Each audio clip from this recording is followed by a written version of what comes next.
Mentari pagi menyinari tubuh kecil Maya yang masih gemetar menahan dingin. Udara pegunungan Riau masih mencengkeram kulitnya. Usianya baru 15 tahun, namun tanggung jawab sudah dipikulnya bak orang dewasa. Setiap hari sebelum ayam berkokok, Maya sudah bangun dan bersiap menyadap karet di kebun milik keluarganya. Tetesan getah putih itu adalah harapan, adalah penghidupan bagi keluarganya. Ayahnya, seorang petani karet sederhana, terpaksa bekerja keras demi menyekolahkan adik Maya yang masih kecil.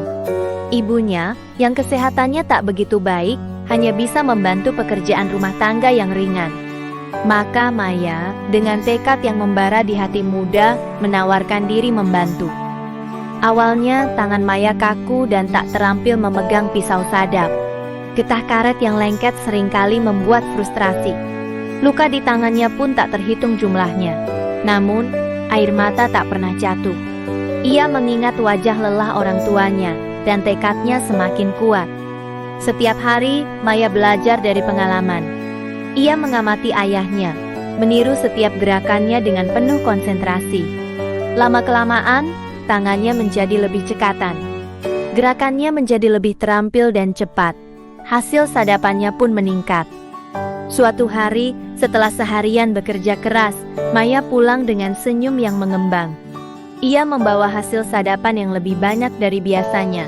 Orang tuanya terharu melihatnya. Pelukan hangat dari ayah dan ibunya menjadi hadiah terindah bagi Maya.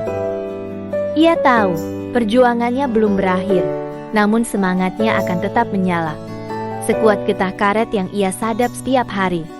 Getah putih itu bukan hanya penghidupan, tetapi juga lambang cinta dan pengorbanan seorang anak perempuan untuk keluarganya.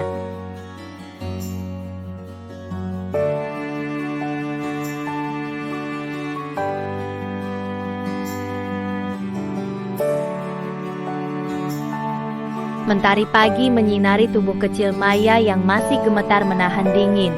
Udara pegunungan Riau masih mencengkeram kulitnya. Usianya baru 15 tahun, namun tanggung jawab sudah dipikulnya bak orang dewasa. Setiap hari sebelum ayam berkokok, Maya sudah bangun dan bersiap menyadap karet di kebun milik keluarganya. Tetesan getah putih itu adalah harapan, adalah penghidupan bagi keluarganya. Ayahnya, Pak Usman, seorang petani karet sederhana, terpaksa bekerja keras demi menyekolahkan adik Maya yang masih kecil. Ibunya, yang kesehatannya tak begitu baik, hanya bisa membantu pekerjaan rumah tangga yang ringan. Maka Maya, dengan tekad yang membara di hati muda, menawarkan diri membantu. Awalnya tangan Maya kaku dan tak terampil memegang pisau sadap. Getah karet yang lengket seringkali membuat frustrasi. Luka di tangannya pun tak terhitung jumlahnya. Namun, air mata tak pernah jatuh. Ia mengingat wajah lelah orang tuanya, dan tekadnya semakin kuat. Pak Usman, melihat kegigihan putrinya, mengajari Maya dengan sabar dan penuh kasih sayang. Setiap pagi, sebelum Maya mulai bekerja, Pak Usman akan menunjukkan pohon-pohon karet yang siap disadap, menjelaskan teknik menyadap yang benar agar getahnya melimpah tanpa melukai pohon. Ia mengajarkan Maya bagaimana memilih alur sadap yang tepat, kedalaman sayatan yang ideal, dan bagaimana membersihkan pisau sadap agar tetap tajam. Ia juga mengajarkan Maya cara mengenali pohon karet yang sehat dan yang sakit, serta pentingnya merawat pohon agar tetap produktif. Selain itu, Pak Usman seringkali bercerita tentang masa mudanya, tentang perjuangannya sebagai petani karet, memberi Maya semangat dan inspirasi. Suatu hari sambil mengusap luka kecil di tangan putrinya, Pak Usman berkata, "Jangan menyerah Maya. Ayah tahu ini berat, tapi kerja kerasmu akan membuahkan hasil. Lihatlah, getah ini seperti keringat kita, hasil dari jerih payah kita." Maya mendengarkan dengan saksama, menyerap setiap kata ayahnya, dan merasakan cinta dan dukungan yang begitu besar. Kadang, di tengah pekerjaan, mereka beristirahat sejenak. Pak Usman akan berbagi bekal makan siang sederhana, dan mereka akan berbincang tentang sekolah, tentang cita-cita Maya, dan tentang kehidupan mereka. Momen-momen sederhana ini mempererat ikatan ayah dan anak, memberi Maya kekuatan untuk menghadapi tantangan. Setiap hari, Maya belajar dari pengalaman dan bimbingan ayahnya. Ia mengamati Pak Usman, meniru setiap gerakannya dengan penuh konsentrasi. Lama-kelamaan, tangannya menjadi lebih cekatan. Gerakannya menjadi lebih terampil dan cepat. Hasil sadapannya pun meningkat. Ia tak hanya belajar teknik menyadap, kerja keras, ketabahan, dan kasih sayang dari ayahnya. Suatu hari, setelah seharian bekerja keras, Maya pulang dengan senyum yang mengembang. Ia membawa hasil sadapan yang lebih banyak dari biasanya. Orang tuanya terharu melihatnya. Pelukan hangat dari ayah dan ibunya menjadi hadiah terindah bagi Maya.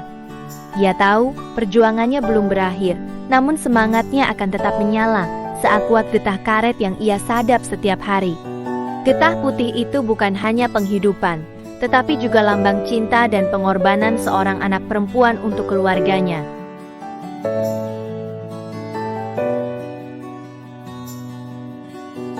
Mentari pagi yang biasanya menyinari kebun karet milik keluarga Maya kini terhalang awan kelabu. Musim hujan tiba, membawa suka dan duka bagi Maya, gadis kecil berusia 15 tahun yang membantu orang tuanya menyadap karet. Suasana kebun yang biasanya ramai dengan aktivitas menyadap, kini terasa sunyi dan sepi. Tanah basah dan licin, membuat langkah Maya terasa berat. Sukacita Maya biasanya datang dari hasil kerja kerasnya. Melihat getah putih yang menetes dari sayatan di pohon karet, merupakan kepuasan tersendiri baginya. Uang hasil penjualan getah karet itu, membantu meringankan beban orang tuanya. Membantu adiknya yang masih kecil untuk tetap bersekolah. Namun di musim hujan, sukacita itu terasa jauh. Duka justru datang silih berganti. Jalan setapak menuju kebun menjadi becek dan licin, menambah risiko terpeleset dan terluka. Hujan yang terus-menerus mengguyur, membuat getah karet sulit untuk disadap. Getah yang keluar encer dan sedikit, hasil sadapan pun jauh berkurang. Kadang Maya harus menahan dingin dan basah hingga tulang, menunggu hujan reda sejenak agar dapat bekerja. Bajunya basah kuyup, tangannya kaku karena dingin, namun ia tetap berusaha menyelesaikan pekerjaannya. Ada saatnya, Maya merasa putus asa. Melihat hasil sadapan yang minim, ia merasa pekerjaannya sia-sia. Namun ia selalu ingat pesan ibunya. Jangan pernah menyerah Maya, hujan akan berhenti. Matahari akan kembali bersinar. Kata-kata ibunya selalu menjadi penyemangat baginya. Ia bangkit kembali, menguatkan tekad untuk terus berusaha. Meskipun musim hujan membawa banyak kesulitan, Maya tetap bersyukur. Ia bersyukur karena masih memiliki kesehatan dan kekuatan untuk bekerja. Ia bersyukur karena memiliki orang tua yang selalu mendukung dan menyayanginya. Ia tahu, masa sulit ini akan berlalu. Dan matahari akan kembali menyinari kebun karetnya, membawa harapan dan sukacita kembali. Kisah suka dan duka Maya di musim hujan menjadi bukti ketabahan dan semangat pantang menyerah seorang gadis Indonesia yang gigih membantu keluarganya.